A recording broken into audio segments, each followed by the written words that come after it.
welcoming everyone to our second Asia Federalism Dialogue. The first Asia Federalism Dialogue was on India, and today we're going to have a look on Pakistan, or to be more specific, on the provincial governor's response to COVID-19 in Pakistan. I presume everybody can see and hear me. My name is Volker Lennart-Plen. I'm the country director of Hanns Seidel Foundation, India. And this Asia Federalism Dialogue series is an online discussion series that is bringing experts together on federalism and is aiming at sharing knowledge on institutions that are responsible for decentralization processes in Asia. We generally look at governance structures in various countries, and here with these online series, we have a closer look on India, Pakistan, Myanmar, Philippines, Nepal, and Sri Lanka. As I mentioned, this is the second of our series, and we are very happy to welcome participants from all of Asia, so not just Pakistan. And I presume there is large interest in learning about how other countries were dealing with the COVID-19 pandemic, especially those that are either right now in the decentralization process or already have decentralized governance structures. So we're going to focus on this topic, and we hope to find some answers to questions like how these structures came to be the way they are, how they're functioning, and how these Asian countries are finding a way out of the pandemic. We have actually three distinguished speakers here tonight. It's two speakers and one moderator. And I also have the pleasure of introducing my direct colleague from Hanns Seidel Foundation, Pakistan, Dr. Stefan Kodella. Stefan? Yeah, thank you, Volker, for this welcome, and hello everyone from Islamabad. I'm very glad and honored to co-host this online event on democratic devolution. I'm Stefan, and I'm working with HSF in Pakistan. Now, as Volker said, I would like to welcome our guest speakers today who have both extensive practical and theoretical background on governance in Pakistan. Our speakers are Mr. Zafar who is a well-known political trainer, a public speaker, a researcher, and the former executive director of the Pakistan Institute for Parliamentary Services, which is the research and capacity building facility for parliamentarians in Pakistan. Currently, Mr. Ullah Khan is also supporting our HSF Pakistan project model CCI.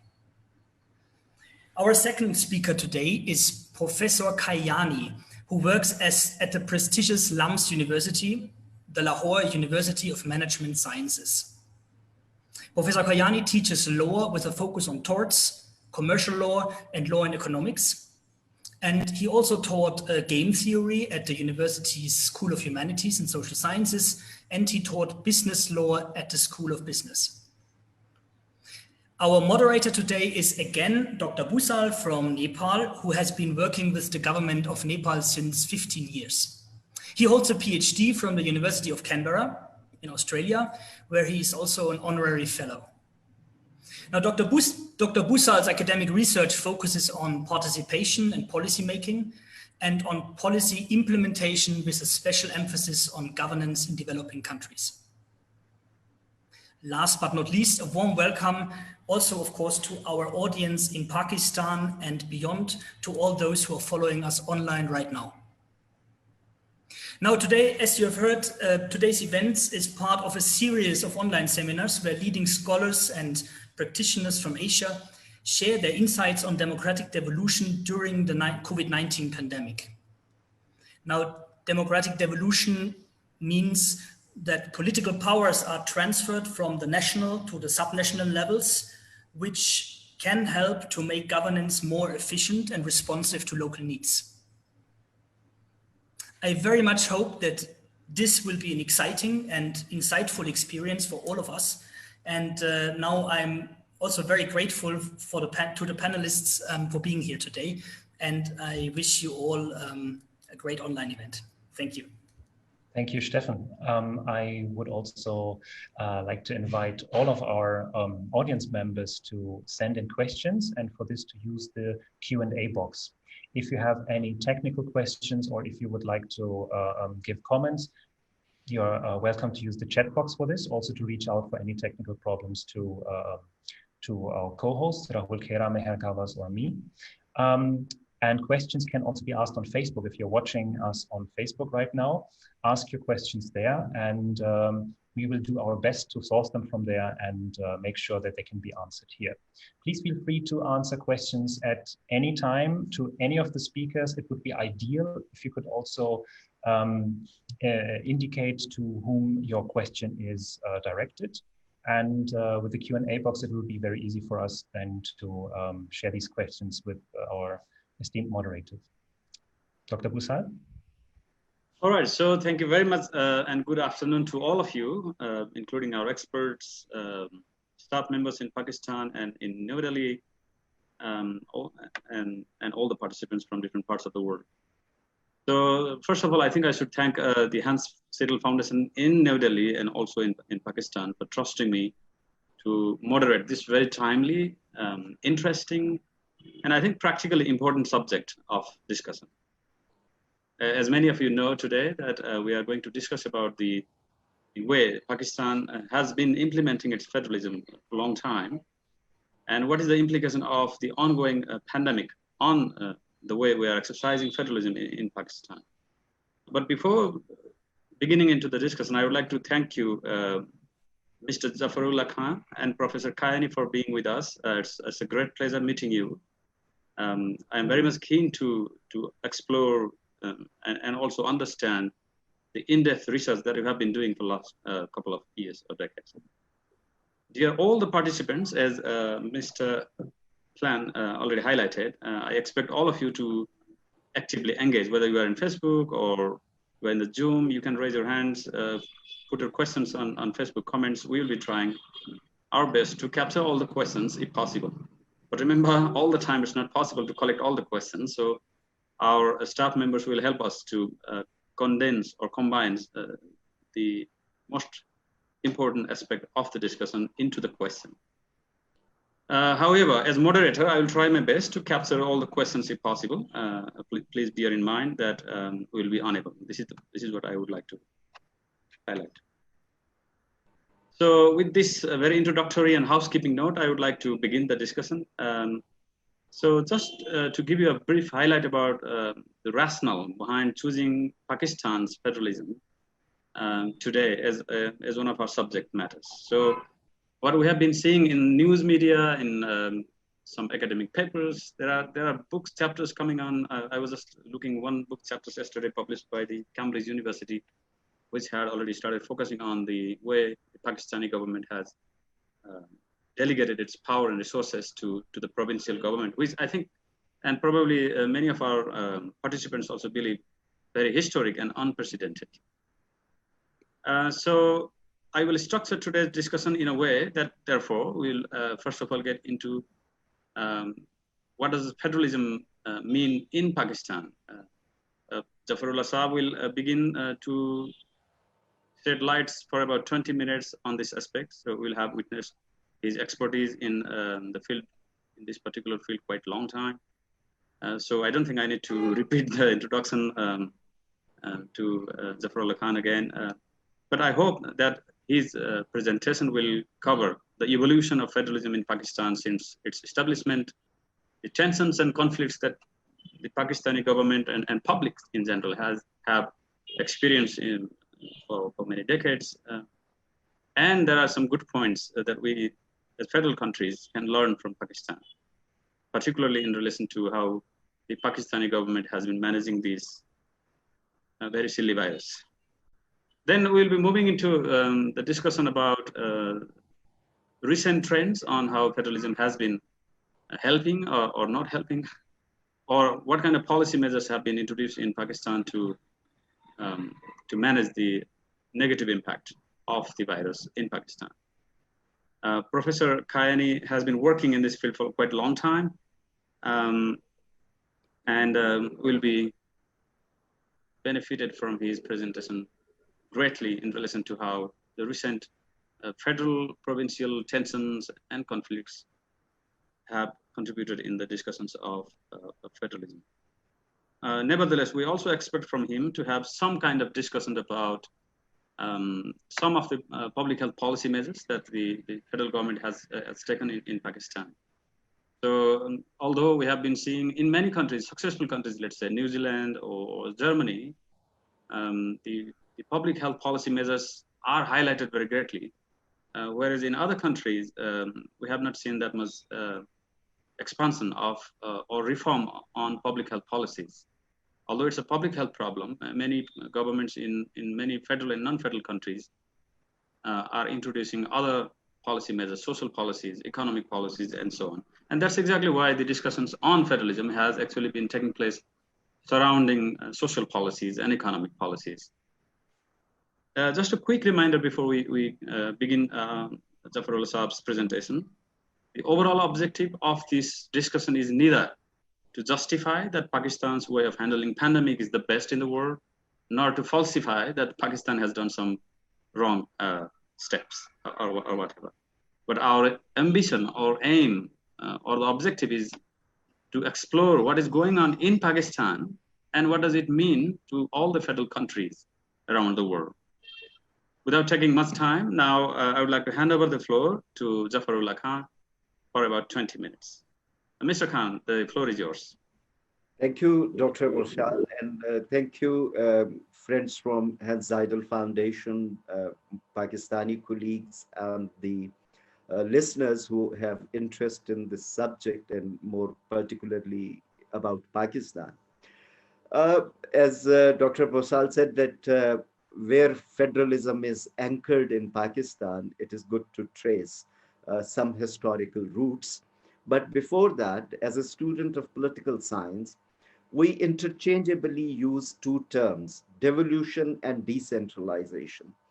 Ostensibly, both mean the same content and same context, devolving to the lower tier of governance, where citizens as consumers of governance transact with the state. But qualitatively, both terms, in my understanding, have a different meaning. Devolution is something which you assign to the local tier, subnational, and is embedded very much in the constitution, and it is difficult to change at the whims and at the gut feelings of the top tier.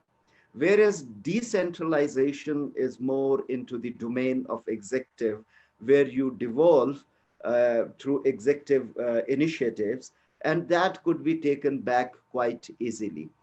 Just to give you the living examples, there are about 29 countries in the world. Nepal is the new addition.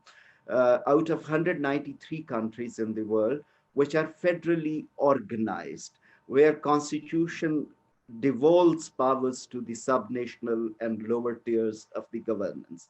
And the classical example, emerging example of decentralization is United Kingdom, which is not a federally organized state, but still they're decentralizing to Wales, Scotland, Northern Ireland, and to the Greater Assembly of London. So this is just to contextualize the federalism aspect of devolution. Coming to Pakistan, it was the foundational dream of the founding fathers to organize Pakistan as a federal state. And I won't go into a lot of the details, but the two historic documents which set the tone and tenor how the emerging or the newly independent countries will be organized. One can refer to the Nehru report, where it was more like a federation, which will have centralized notions, and centralized notion emerges from where you park the residual parts. And in response to that, Quaid-e-Azam, who was leading on behalf of the Muslims in South Asia, he came up with his counter plan in the shape of 14 points. And if you remember 14 points, one of the major plank was that residual power belongs to the provinces. So we had our independence in 1947. We organized and attempted to organize Pakistan as a federal state. But of course, despite the economic problems, we had certain other problems, which were like a speed breaker on authoring a viable, workable constitution in Pakistan. So that's why we tinkered with and toyed with the ideas like parity formula, where we tried to equate the population if we were going to give adult franchise to the citizen of Pakistan. Then, because of the geographical distance between the eastern wing and the western wing, we tried to evolve a formula of one unit where we deprived even the provinces of their identity, of their independence, of their autonomy, and their operations, and we merged them into one unit, which was called West Pakistan. Scholarship describes it era of pre-federalization, because at aspiration level there was federal aspiration, but the operational problems were so diverse and so acute that to hammer out consensus became problem. And I call it the parliamentary route to evolve federalism, because all these debates were happening in the Constituent Assembly of Pakistan. Whereas we retained the colonial structure of bureaucracy, which was not conducive to the federal organization of the state. We even inherited and continued with the judicial system, which was designed in a total different manner or fashion. So what happened, we had a very short-lived constitution of 1956, to be precise, only for 928 days. Of course, we agreed to be a federation with two wings, Eastern and Western, with constitutional delineation of power, but that was very short-lived experimentation. Comes the disruption. We had a constitution of 1962, which even shied away to use term federal. Instead of federal, we used term central. And within that, of course, the powers were very much centralized. That experimentation ended in 1969. And then comes the era of federalization, which was a post-conflict constitution of 1973. We had innovations, and I will dwell later on. The innovation was to create institutions within the constitutional framework, like Council of Common Interest, to resolve conflicts between the federation and the federating units. So it was at the heart of new era of federalization. But unfortunately, that constitution was also held in abeyance in 1977. And the journey which was started, it was scuttled in a way. So renewal of federalism started with 18th Amendment. It was a multi-party consensus in 2010, where not only Council of Common Interest was rejuvenated, rather new innovations were introduced so that this council becomes answerable to the parliament, although it was all answerable to the National Assembly. But now after 18th Amendment, it became answerable to House of Federation, the Senate of Pakistan. And by the way, that Senate of Pakistan was not a revising chamber or elders chamber, but more like the German model, where Landers, here it was supposed to be a platform for the provinces. So its functionality was very limited during the first phase. It had only 11 meetings from 1973 up to 2010. The Constitution after 18th Amendment makes it mandatory that it must meet every quarter. So since then, we have so many meetings, and now recently we had the 44th meeting. So 11 from 1973 up to 2010, and also staggered, sometimes And of course, it did miracles. We had the water accord, we created IRSA out of it, but now it is meeting regularly and addressing many issues. So this is the small story of federalism. Interestingly, all these developments happened in the parliamentary domain. Even today, the executive domain is quite critical of what has been the constitutional software of Pakistan.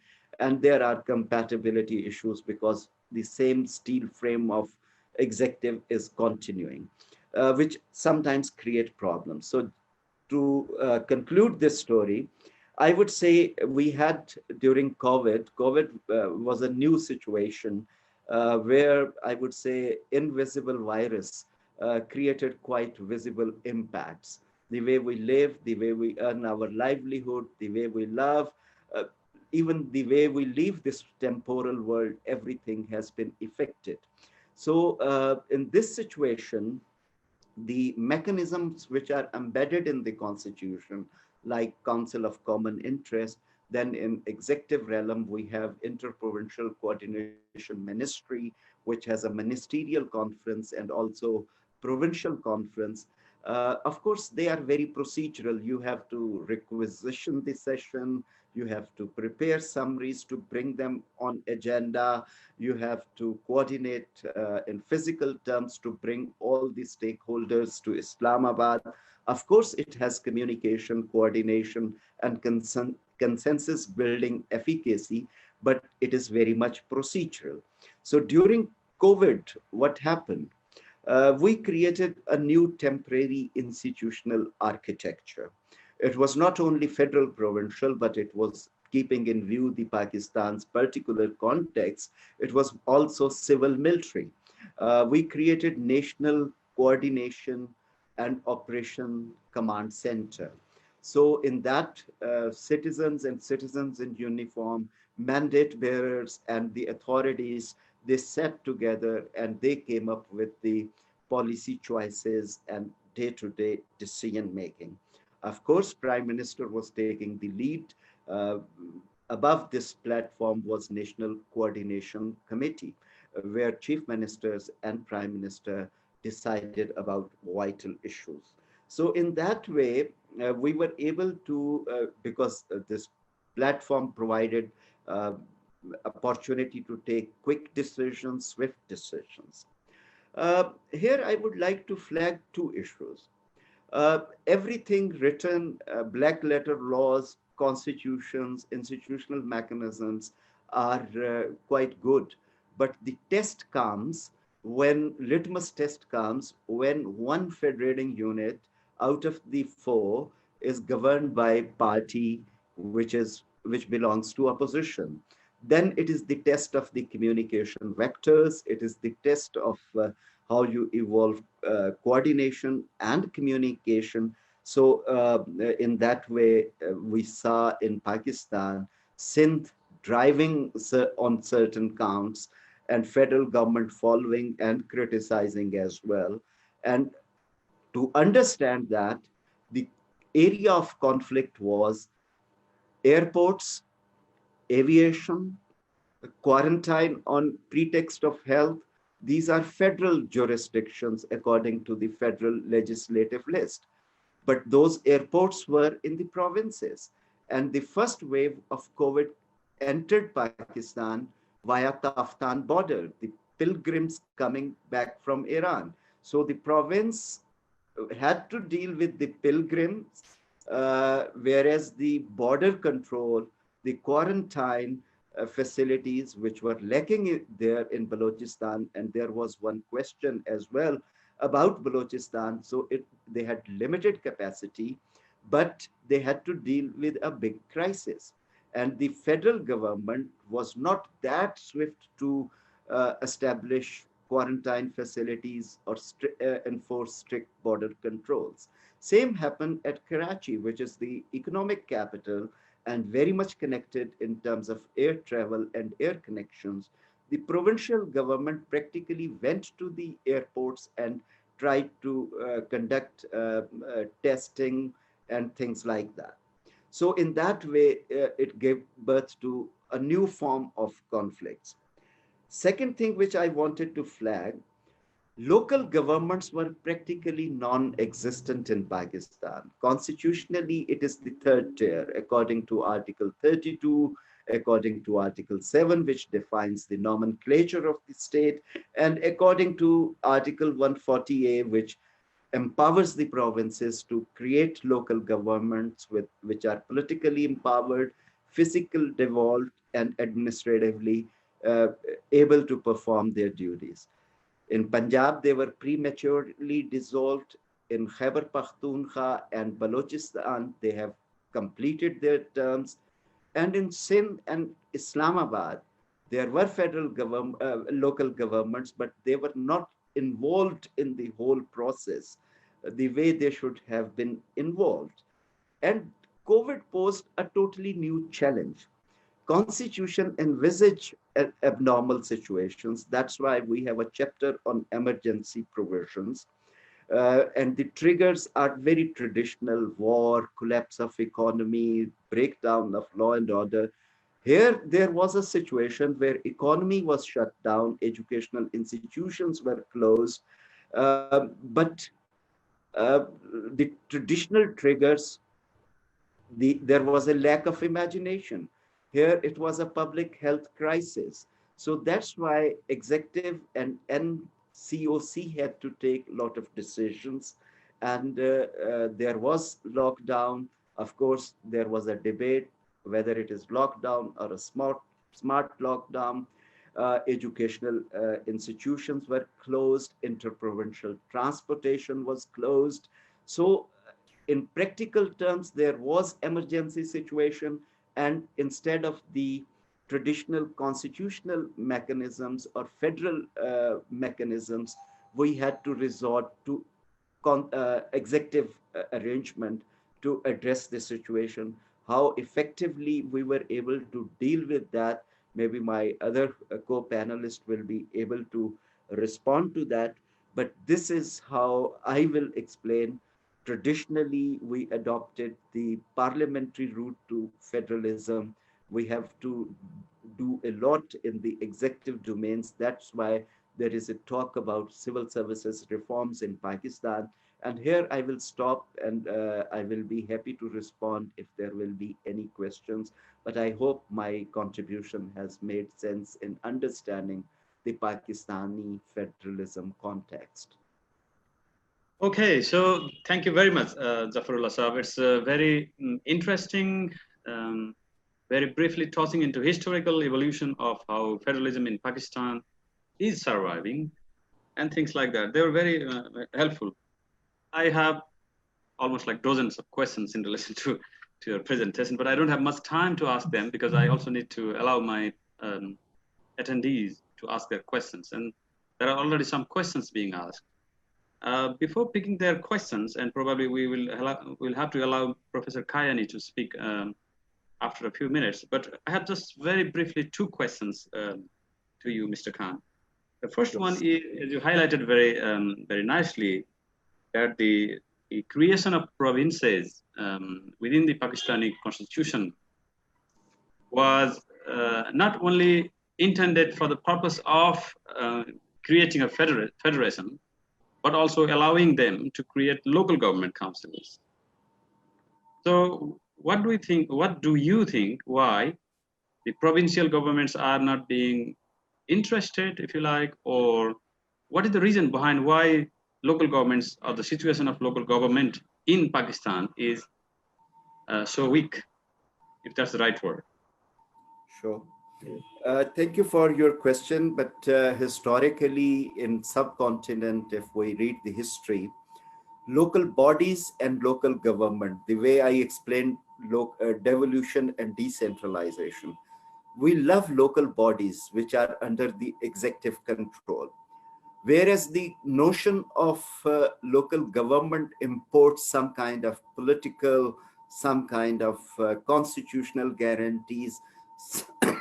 Sorry, sometimes even the constitution, it was the article which was incorporated first through 17th Amendment, then it was retained through 18th Amendment, which said that provinces are entitled to make their local governments.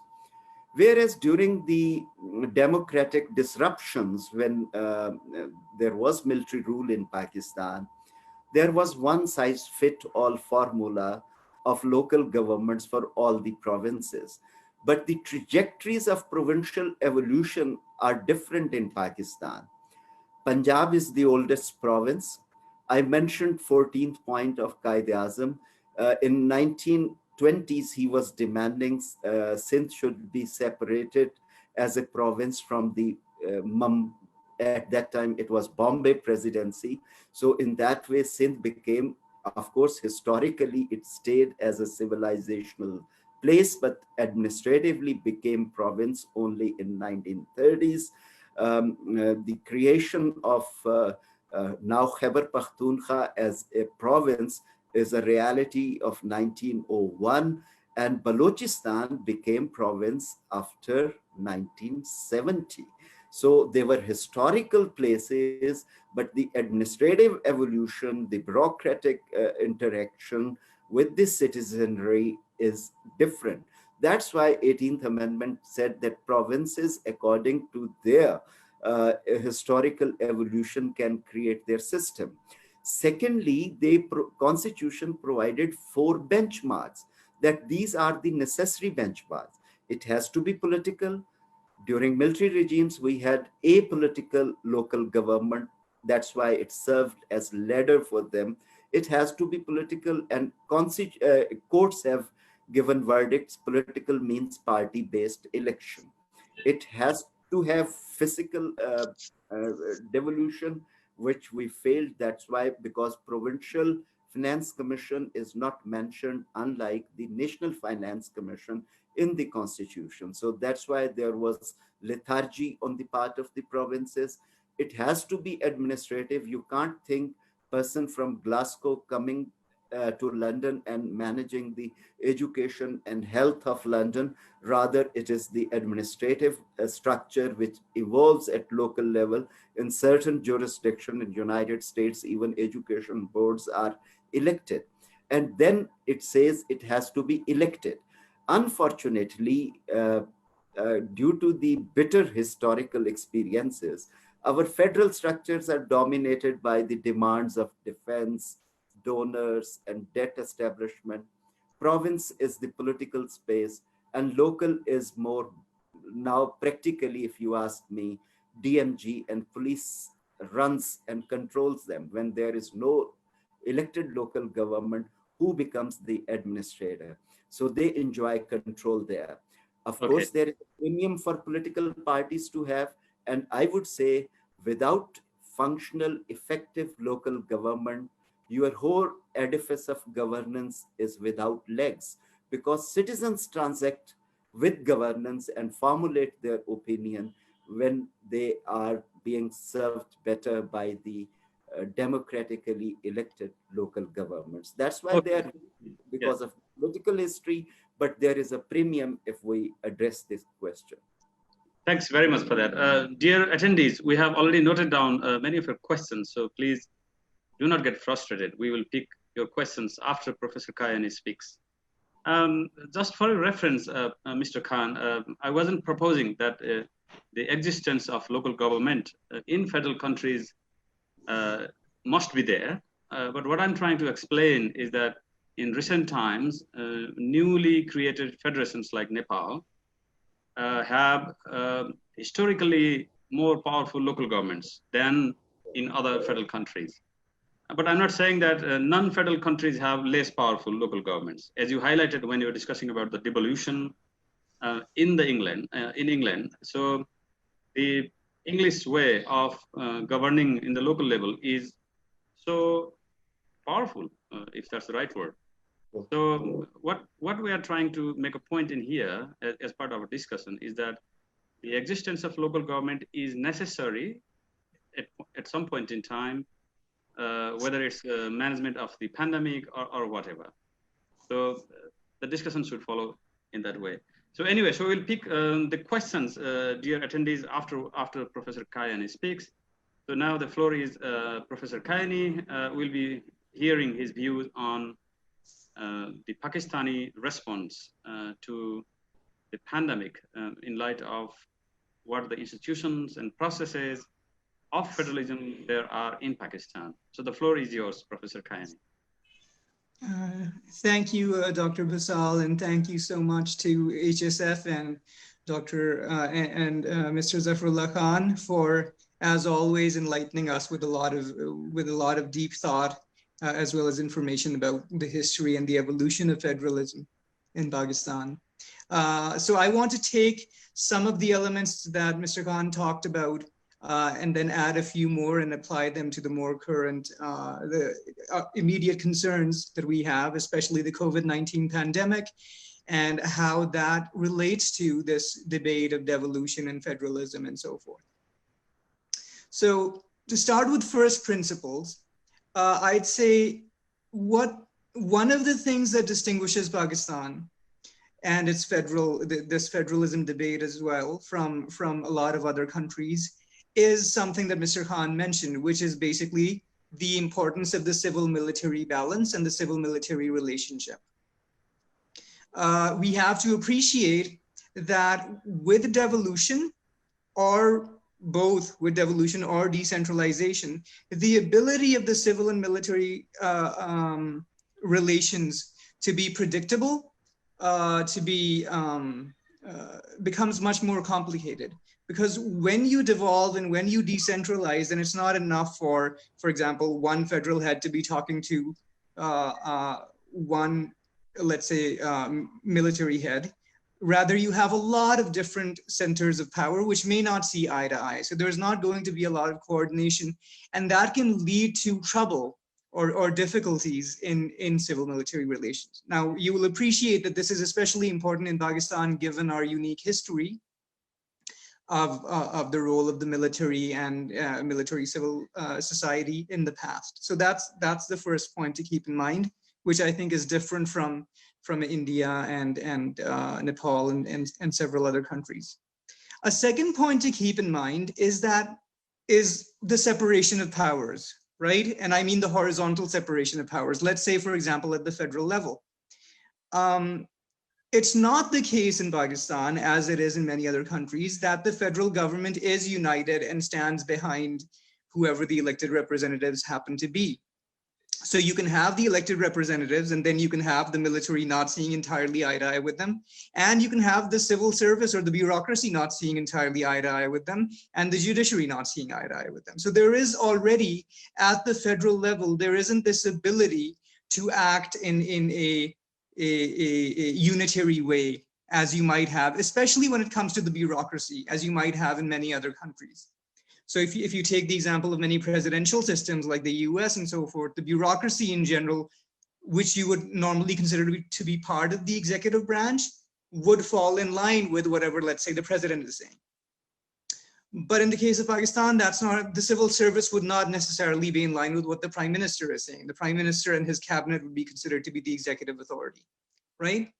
So the point of making both of these points so far is to say that the federal government, even without devolution, the elected federal government in Pakistan in some ways is already weaker than elected federal governments in many other countries, which don't have these two special problems or these two special concerns, right? So that complicates the issue of how well devolution will work and what kinds of results we can expect from devolution. A third problem, well, a third thing to consider, I shouldn't call it a problem, is just competency and skill building. Now, it's a common phenomenon that where there is a federalist structure, the federal government has more resources, gets better people in their employ in terms of the civil service, the federal civil service and so forth, compared to the state level or the provincial level and so on and so forth, right? The same is true in Pakistan. In Pakistan, not only because of the way that finances work, they flow from the federal government to provinces in a way that's not entirely transparent and isn't always in line with what provinces require, but also in terms of the experience, the institutional memory and the competence to deal with situations, with any kind of emergency and situations such as COVID-19, that doesn't exist at the provincial level just because there isn't that much experience. So that's a third factor. That's something that you could learn over time if the provincial structure was strengthened. Then over maybe decades, you would get a system where provincial government would be strong enough to come up with ideas that are consistently competitive with or better than what the federal government is working with. And again, donor support and most of the international support also tends to focus on the federal level historically, even though that's begun to change. So that kind of institutional capacity building also happens at that level. So there are several things to consider in determining what devolution will get us, what the 18th Amendment will get us. A fourth point, very briefly, I want to mention. So I talked about the civil, just in terms of basic civil-military relations, horizontal separation of powers, and people at the federal level not seeing eye to eye, and then competency. Fourth thing I would mention is this, what do you call it? The provinces' abilities to actually, well, the competency I've actually mentioned, so I suppose I shouldn't, I'd be repeating myself. But I think with those basics, we can continue and understand how devolution works. Yeah, the fourth point, I'm sorry, I was going to make. Local governments, this is something, again, that Mr. Khan mentioned, very important. And bear in mind, when this infrastructure happened, it happened, much of it was strengthened or devised, not necessarily during democratic times, like the strengthening of local governments in Pakistan. So a lot of it was actually done during General Musharraf's time, when he was the chief executive of the country. And one interesting dynamic with devolution, as Mr. Khan pointed out, there's the federal level, even constitutionally, the provincial level, and then the local level, is that the local level, local government in many ways can actually strengthen the center, or strengthen the federal government rather than weaken it. That's because when you empower local government, there are two things can happen. Either that power is coming from the federal government, or it's coming from the provincial government, right? So in many cases, you actually, when you strengthen local government, you can actually weaken the most credible local representation that you have, which in the case of Pakistan may well be provincial level governments, by taking away some of that legitimacy and power and giving it to these local governments that you can control more easily. So the federal government or the center can have opportunities to more easily control local governments in major cities, let's say like Karachi or Lahore and so forth, than they could with provincial governments such as Sindh. So the black letter law of devolution, and I think this again is something that Mr. Khan talked about, can give the impression that you're actually becoming more representative, when in fact the opposite may be true. That's the first descriptive point. Second point, it might not be a bad thing for the opposite to be true, for devolution to be slower, particularly in times of emergency. And with that, I want to come specifically to this issue of emergencies in general and COVID-19, right? Just as an example of this devolution debate. So Mr. Khan gave excellent examples of how provinces responded in terms of leading the way with quarantining and trying to test at airports and so forth. In Pakistan, there was, and many of you will be aware of this, there was some controversy and discussion over not locking down the country as a whole and introducing these smart lockdown, quote unquote, protocols in our major cities. So the federal government declined to shut down the economy. They thought that the economic cost would be catastrophic, it would be too high. And so they had these, to their credit, they did try to identify based on data and empirical analyses where there was an outbreak, and then they would shut down those regions for some time and then try to manage the crisis this way. This was against the WHO's directives, and at least at one point the WHO had clearly said, and this made the news all over Pakistan, that look, you guys need to shut down, you're not shutting down, this could be catastrophic. There were many projections made about how catastrophic it would be, and the government declined to do so. Now that was an extremely risky strategy for obvious reasons. If it had gone horribly wrong for the government, you might have had another, you might have had serious repercussions. But for reasons that aren't entirely clear, it seemed to not go as badly as it has in many much more developed countries, in many countries that have much greater healthcare resources and so forth.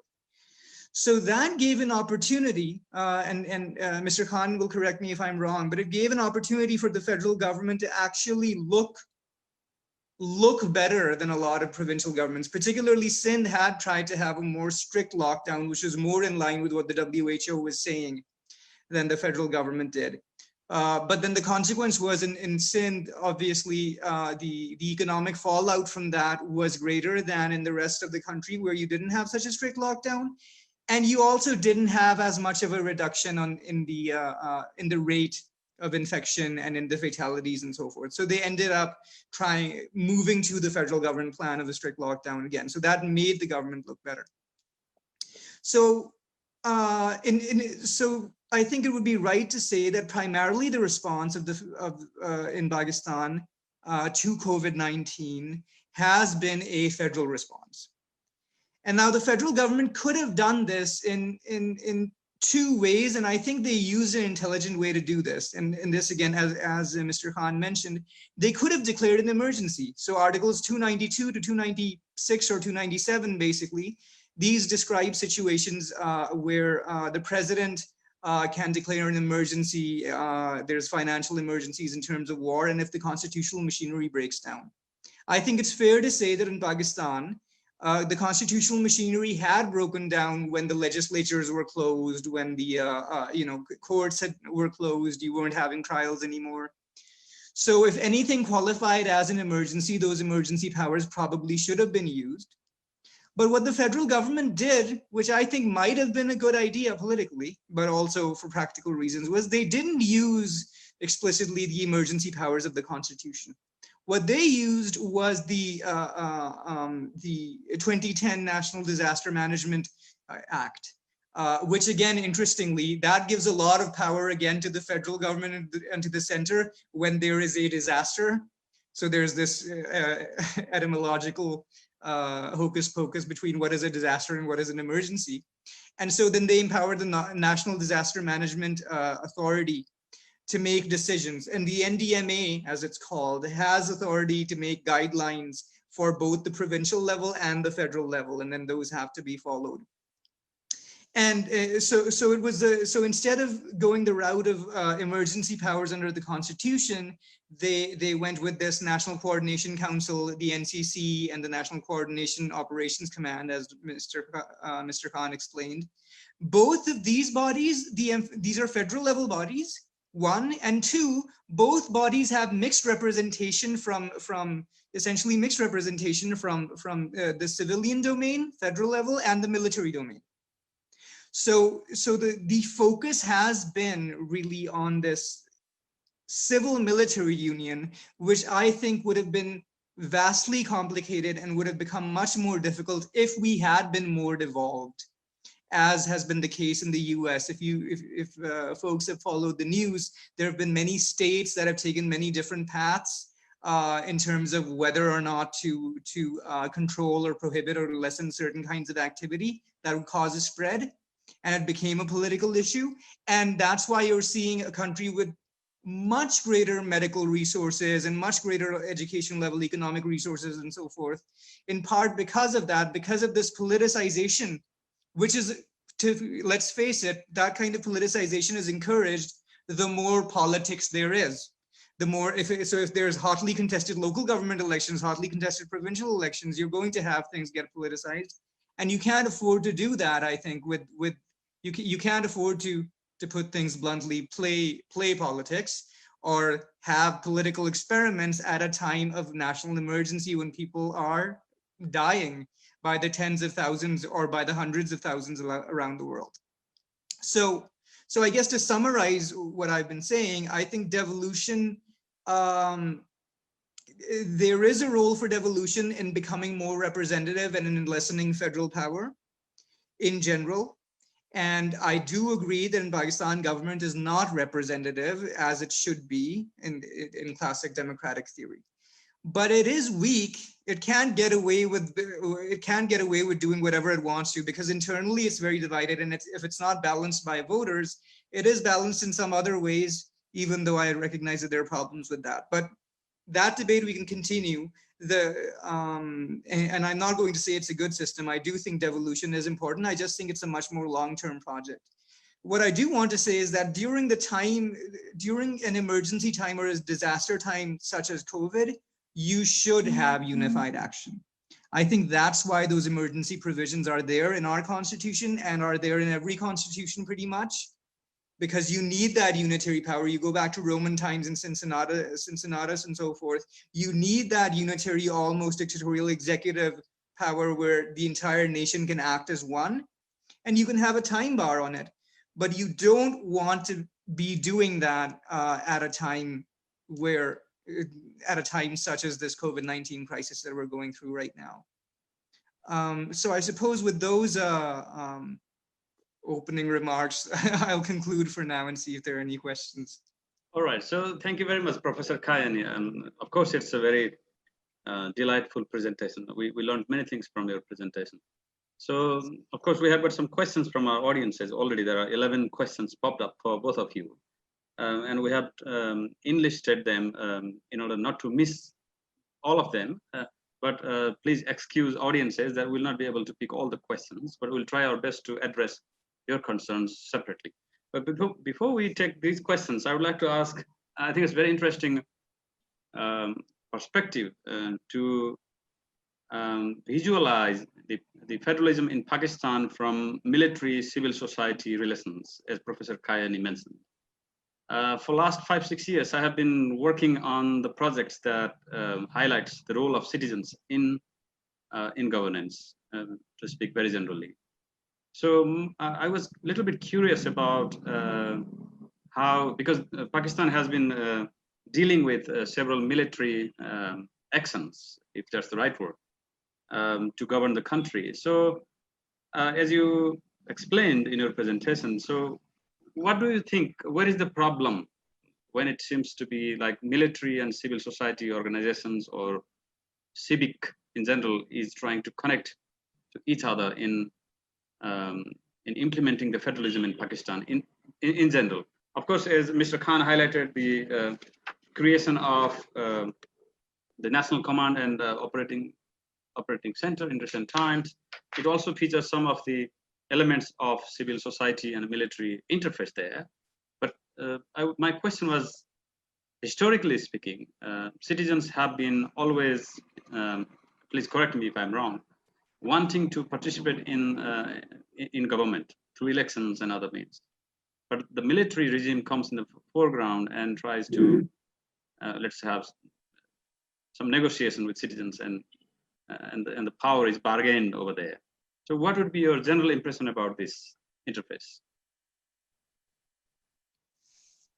I mean, I'll defer to Mr. Khan later on, because I think we might disagree on some of these things. But from my perspective, there's a couple of issues. One, and this is something that I maybe should have mentioned in the primary presentation, there's more ethnic and linguistic diversity among the provinces in Pakistan than is typical for countries. I mean, there is also in India, of course, there's a lot of diversity and so forth, but there is more diversity, not just in terms of local needs, in terms of economics and social programs, but also identity. So that complicates, from a military perspective, that's a complicated issue, because the military thinks on national, it's national defense. It thinks at the national level. That is their job. It's not to defend like a particular province or so forth. So they would typically it would not be intuitive coming from a military culture or a military background to think of the rights of different pieces. You would just be thinking about the general border and so on and so forth. I'm oversimplifying, of course, but I think that's one issue. The second issue is, of course, all of the federal government isn't really as representative of the country at large for historical reasons. in terms of ethnic and linguistic diversity and so on and so forth. So they don't, and this is true of the military as well, particularly of the military. A lot of the recruitment doesn't actually happen equally from across the country. So they're not that sensitive to the needs of different parts of the country. And the third, I think this is perhaps a slightly controversial point to make, but even if in the abstract citizens want to be more involved in the government, there are surveys like PILDAT and so on and so forth have conducted that have shown, and I think this is quite consistent, at least in the surveys that I've seen, but you folks can correct me in the comments, that even though citizens do come out to vote and they do want a democratic system, when you ask them, when you survey them about institutional integrity, which institutions they trust the most, or which institutions are like the most, are the most, are doing the best work, they tend to they tend to rank the military higher than the institutions which they have direct representative control over, such as the legislature and so on and so forth. So even though in the abstract they want to be more involved in the government, you don't see situations where once there's a military takeover, the people come out onto the streets and protest as they did against the last government, even though that's a complicated issue for 10 million reasons that I don't want to get into. But even though they disagree with dictatorships in general, I think the military, not for necessarily the media and like the more educated people, but for grassroots people, for regular, the average Pakistani, the military is seen as, and I think this is declining over time, but it's still seen as having more integrity than, let's say, the civil service or the legislature and so forth. Okay, so thanks. That was quite helpful to understand the civil-military interface there. So we have got about 20 minutes or so to respond to those 11 questions, which clearly means that we'll not be able to take all. So I have tried my best to group them, and these groups will follow two different dimensions. The first one is prescriptive questions. So many of our audiences have asked with our experts about what should be done to address the problems of federalism in general in Pakistan and the management of pandemic in particular in Pakistan. So I will start with, probably I will mix up some questions that will ask Mr. Khan and Professor Kayani simultaneously. But I will start with Mr. Khan. Some questions are like, what is the difference between democratic and non-democratic countries in relation to dealing with those pandemic? So do you really think this debate should conclude in a way that authoritarian governments or military governed countries are far better in managing the pandemic? Based on Pakistan's own experience in the last couple of decades, what would be your observation? Is democracy good for handling the pandemic, or non-democracy characterized by the military intervention is better? What would be your observation? You are muted, by the way. Mr. Khan, you are muted. Yeah. Okay. Interesting question. The statistics convey that democracy, due to its openness and all, we have at least facts and figures about the scale and size of the pandemic. Of course, due to certain freedoms, we have, I call it twin crisis, not only pandemic, but also infodemic.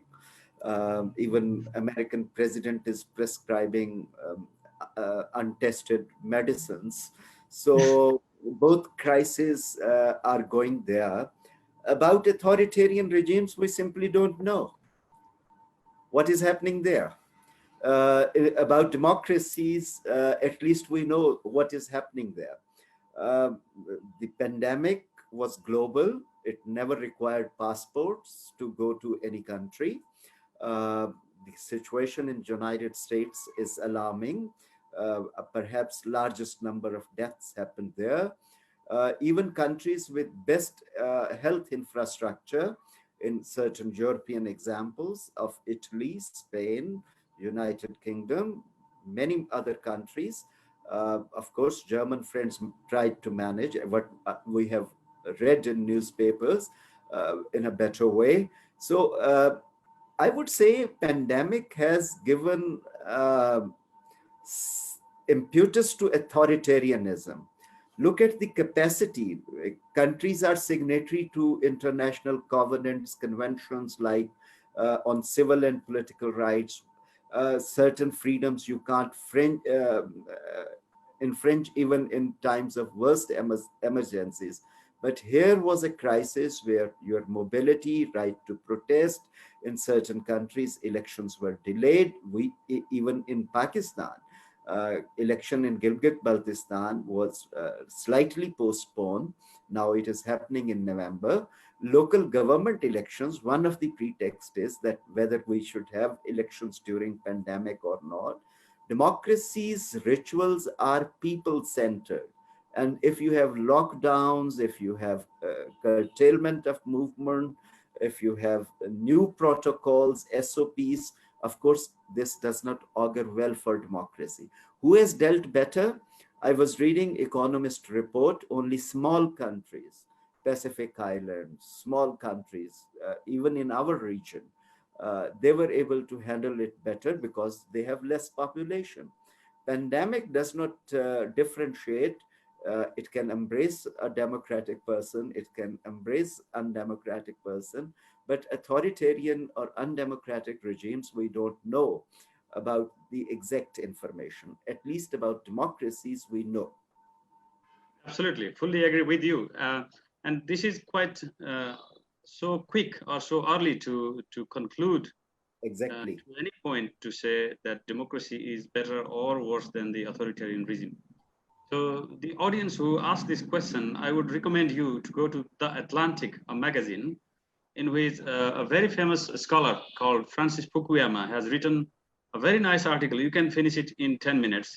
It was published in March. So I would suggest you to go there and have very interesting insights on the comparison between the democratic and non-democratic countries and the way they have been handling this unprecedented crisis. Now I move to Professor Kayani. Vikas Chaudhary, perhaps he's from India. He asked the question last week too. He asked, it's again a prescriptive question to you, Professor Kayani. He says, the African countries have experienced this kind of problem in the past following the Ebola crisis. Whereas Southeast Asian countries also experienced some kind of problem like this when they were experienced or exposed to SARS. So this region, this particular region, South Asia, has not experienced in any form for the last almost 4 or 5 decades. So we do not have any path dependency to follow certain policy to address the ongoing problem. So what would be your suggestion? What should we follow if you had to provide any prescription to the government of Pakistan? Right. Well, I mean, so in terms of, I think the main thing to learn from this episode that's applicable across the board is predictability. So there should be, what we didn't have, and this is the disadvantage of not having path dependence. So the advantage is that you can frame things however you want, but the main disadvantage which we faced was to not know what to expect from the government, and for regular people not to know what they will be doing next week or next month and how they're going to be living. So people lost livelihoods, people didn't have savings, people lost a lot of business because there was no social safety net to protect them, and they had to close down their shops and so on and so forth. So none of this caused an enormous amount of havoc economically, and people are still hurting. You actually had some, anecdotally, I can tell you, I'm in the city of Lahore, that a lot of people who had regular livelihoods were forced into begging at a time where you couldn't even go out to beg and so on and so forth, just because that aspect of it, of going online and so on and so forth, was not available to most of the population. Now, remember, in Pakistan, it wouldn't be possible anyway because most of our economy is informal. So you have more than 50%, up to, by some estimates, 70% is like informal economy that you could not actually get these people onto an online or distance kind of system in any case. And then there was a very slow process of trying to figure out which industries should open and in what way they should open and so forth. So I think those things, there needs to be predictability. The more uncertainty you have, the more collateral damage far beyond the pandemic you're doing. And so I think that's the main thing that we're hopefully going to gain from this experience, is to know that, okay, if this happens, the same way that you do for, like, you know, if some kind of national defense emergency breaks out, you should know what to expect. And hopefully that's something that we'll see in the future. I mean, in terms of other ideas, I would say one obvious flaw that we had, and this is general, a lot of countries, is the testing was not sufficient, was not statistically significant for the longest time. And there was no way of telling what the actual picture looked like. So the only way that we know, and this isn't a foolproof way, that we aren't facing the brunt of it like other countries do, is that we do know that, you know, hospitals aren't as overcrowded as they are in some other countries. But testing is, you know, prevention would have been much cheaper, and testing would have been possible, and that would have avoided a lot of other economic catastrophes that happen. So part of the problem with this pandemic was economic opportunism and hoarding, which I was going to share with you folks in my presentation, where people were selling their plasma for the equivalents of you know, several tens of thousands of dollars per liter, and face masks for like 10 times or 50 times the price that they should command, and the same for sanitizers and so on and so forth. So if there had been preventative measures that stopped the spreading in the first place, and measures to stop this kind of opportunism, which actually encourages the infodemic that Mr. Khan referred to, right? If you're making money off of the disease, you want to make it look as horrible as possible for as long as possible. So I think some of those things we've certainly learned from, that we need to consider. So thanks. Considering the limitation of the time, we have less than 10 minutes to go on. So I chose or picked up 2 prescriptive questions and asked both of you. Dear participants, please do not get frustrated. We will not be able to pick all the questions. I'm repeating this one. We have several questions, prescriptive questions, like what should be done to empower local governments in Pakistan?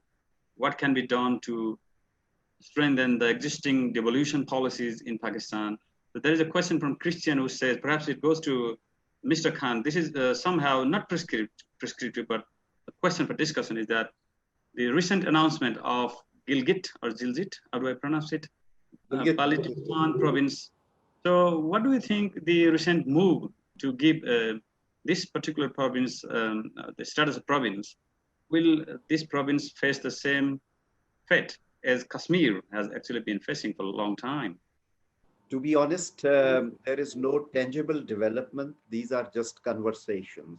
Gilgit-Baltistan is a region which has been given slight autonomy, but now political vocabulary is going to get a new term, quasi-province. So how it will be, there is nothing tangible, so I won't be able to reflect. But yes, I would like to respond about the local government. Like India, there is a conversation in Pakistan that we should have a full-fledged chapter on local government. So that gives element of certainty and continuity. Then about the experience of new temporary institutions, it is not a new in that way. During war against terror, we had epics committees where politics and military sat together and decided the future paths. So in that way, somehow, because the institutional weakness, when we talk about weakness of democracy in terms of institution, for 29% time of our national life, we had no parliament.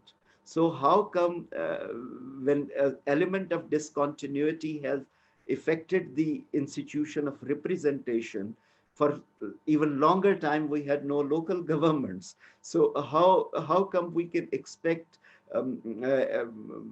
marathon or 100-meter sprint from these institutions? And just to flag one thing, when we say federal, how federal it is, uh, the federal government used National Disaster Management Act of 2010. And do you know how this act came into being? Because disaster management is a residual subject. Our constitution is very enabling.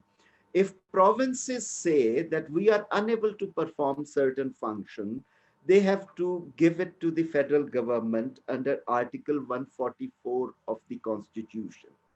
And they pass, executive decides, provincial executive decides, and provincial assembly pass a resolution.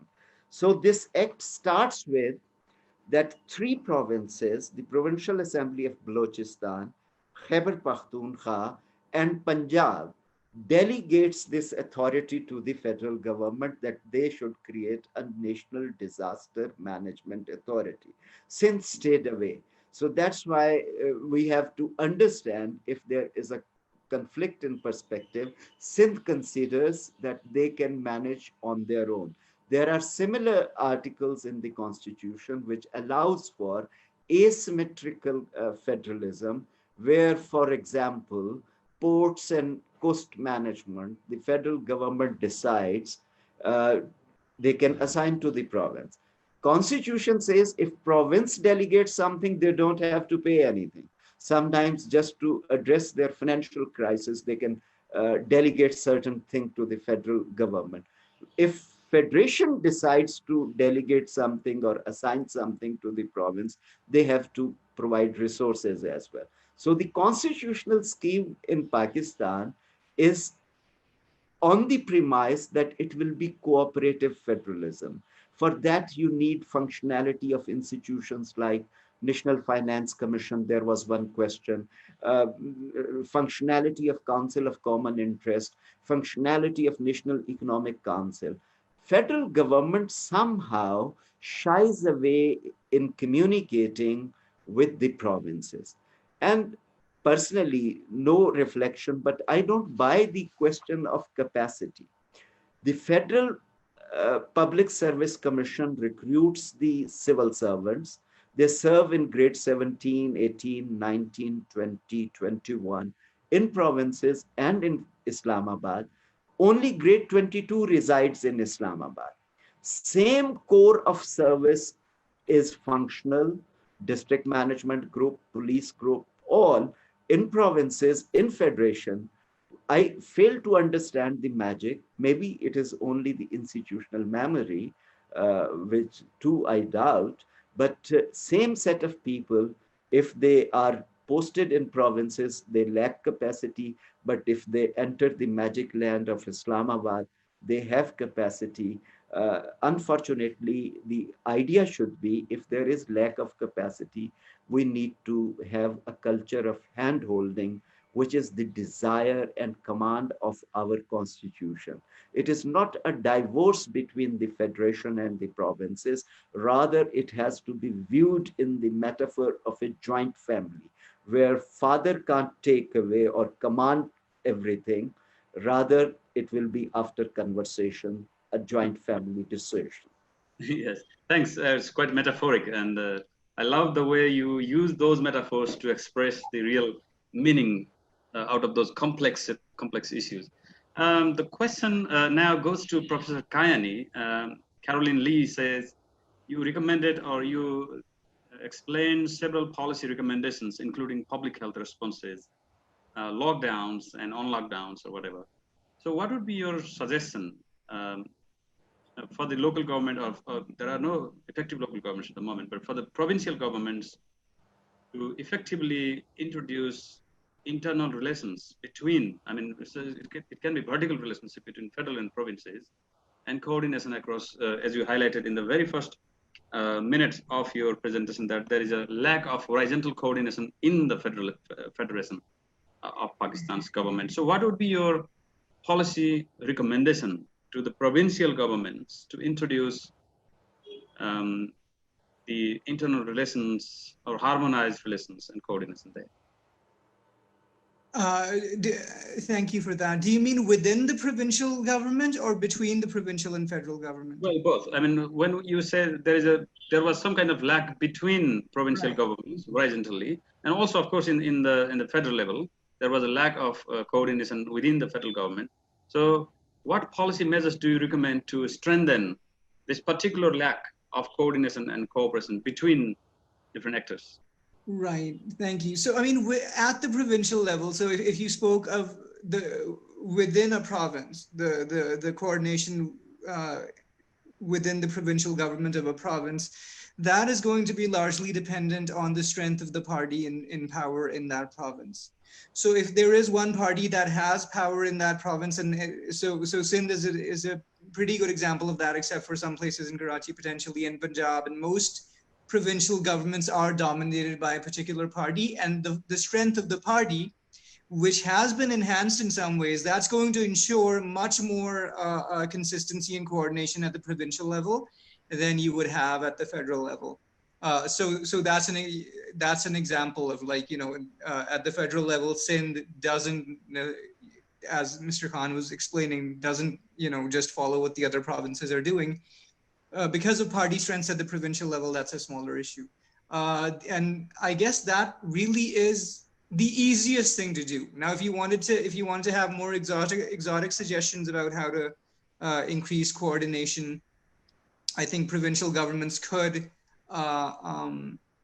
There needs to be a lot of, so as Mr. Khan was mentioning, in terms of capacity building and so forth.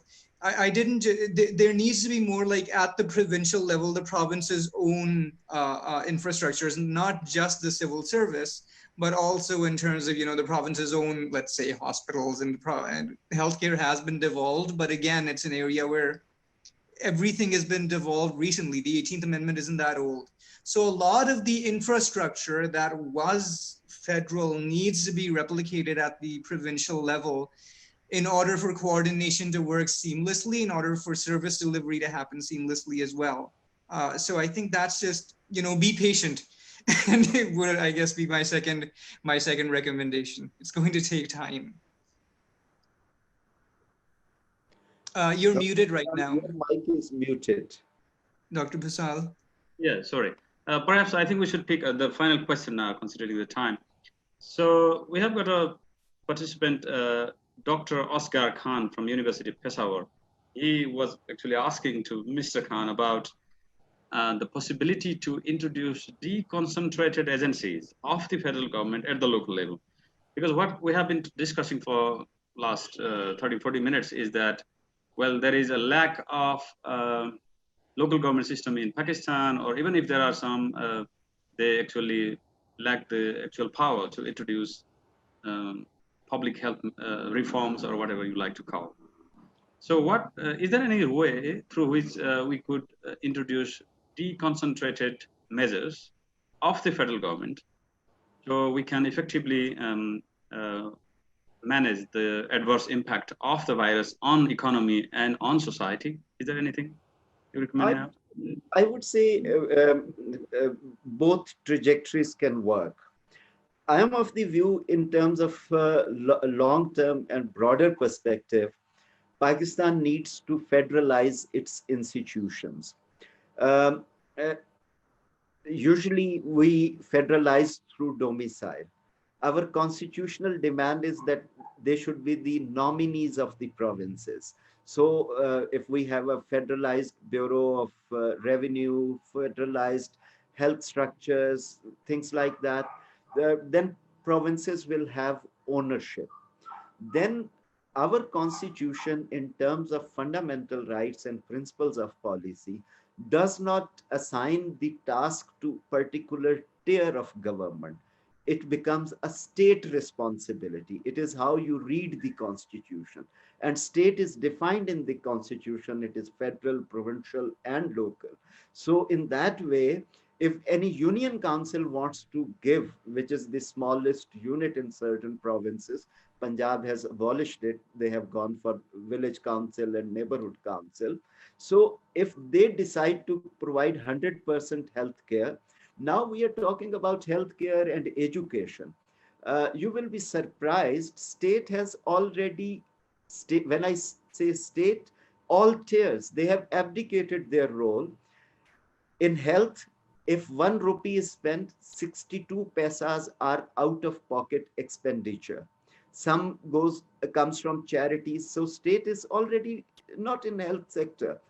Education, I was shocked to read 51% education at primary and secondary level is in private sector, whereas the constitutional obligation is to provide free and compulsory education. So we need to reimagine state, we need to reimagine and come up with creative communication vectors, and there has to be a link. Local won't be able to function unless there is a flow of resources, flow of policy, flow of expertise there. Province won't be able to function if there is no flow of resources. And by the way, how resources are generated, federalism needs to define and redefine these debates. There is no tree in Islamabad on which money grows. Money grows in the pockets of citizens who works in talkas, districts, small towns, big towns, and then it is the constitutionally defined distribution formula, which tax goes to which tier, which jurisdiction. Unfortunately, the taxes which are assigned to provinces, they don't collect, more importantly, the agriculture tax, property tax. These are provincial taxes. If we go in terms of provincial contribution, resource revenue, it is very small. So federal government, they collect, but their collection is not amazing. It is just 13%.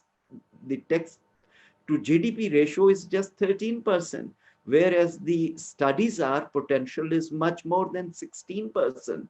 So in that way, it is again, I will be repeating, you have to federalize the institution, you have to improve communication vectors, and it is not at the cost of one tier and benefit of the other tier.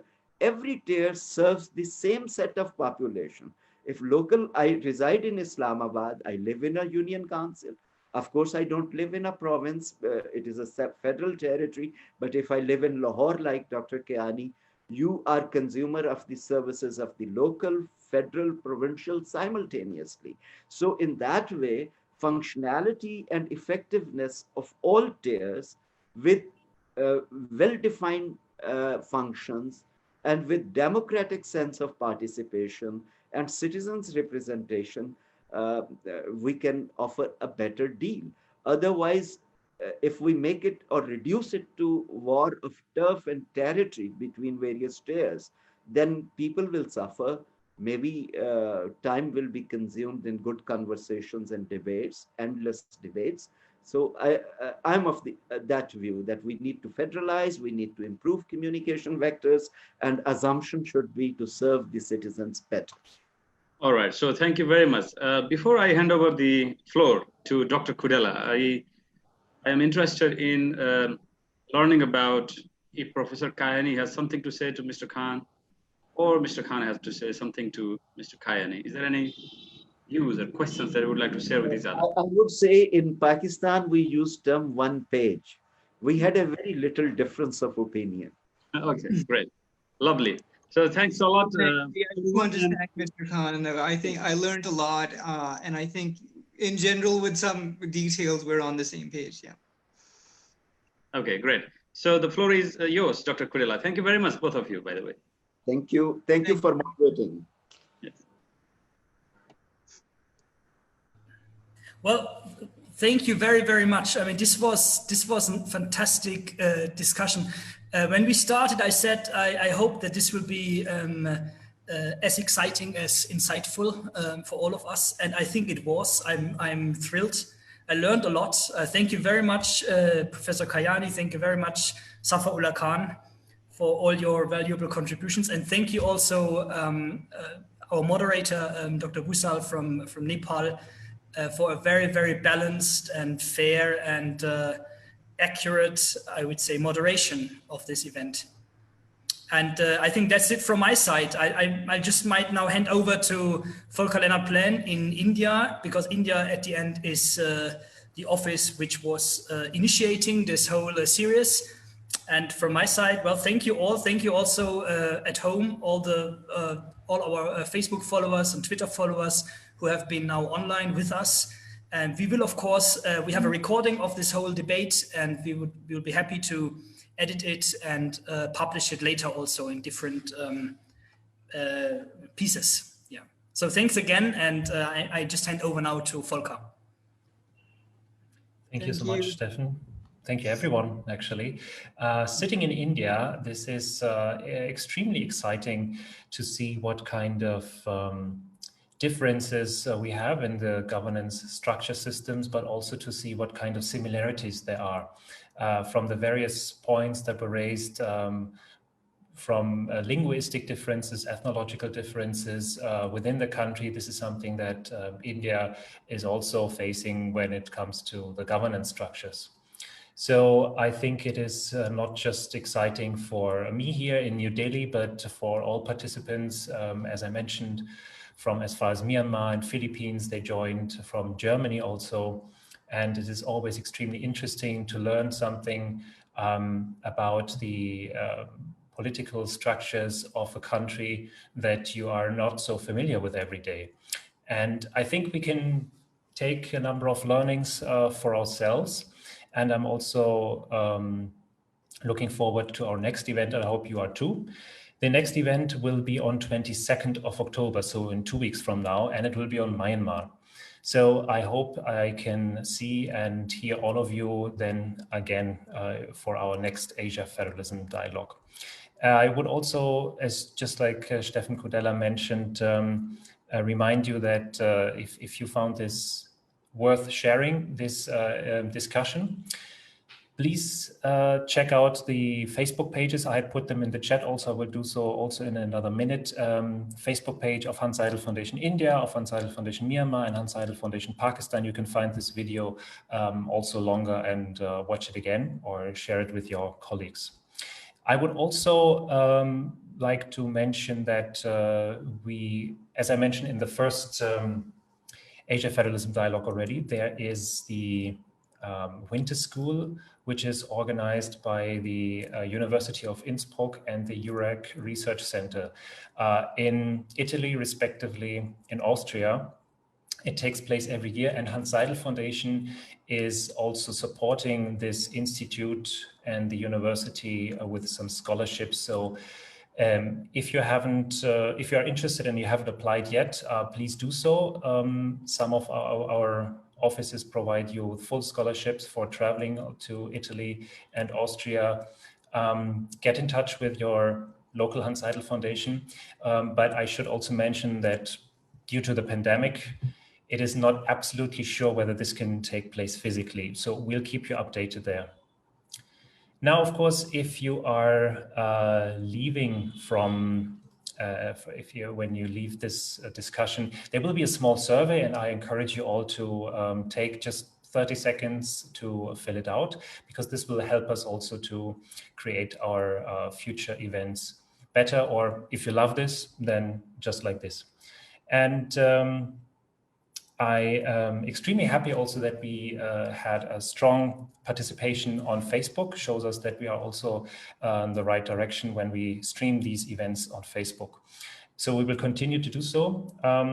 If there were any questions that could not be answered, you can let us know, and we see if there's a way, for example, by getting in touch with the speakers from India last time or from Pakistan this time to get your questions answered, and or to just reach out to us, because we do a lot on federalism, and we're always interested in connecting with you. So thank you very much. Don't forget, 22nd of October, it will be Asia Federalism Dialogue number 3 on Myanmar. I thank all the speakers. Shukriya, shukran, dhanyavad, and it was absolutely great hearing all of you. Great presentations and very clear. Like I said, there was a lot to learn from me. Thank you. Great. And thank you all, and hope to talk soon again. Yes. Thank you. Bye all. Thank you and goodbye from my side.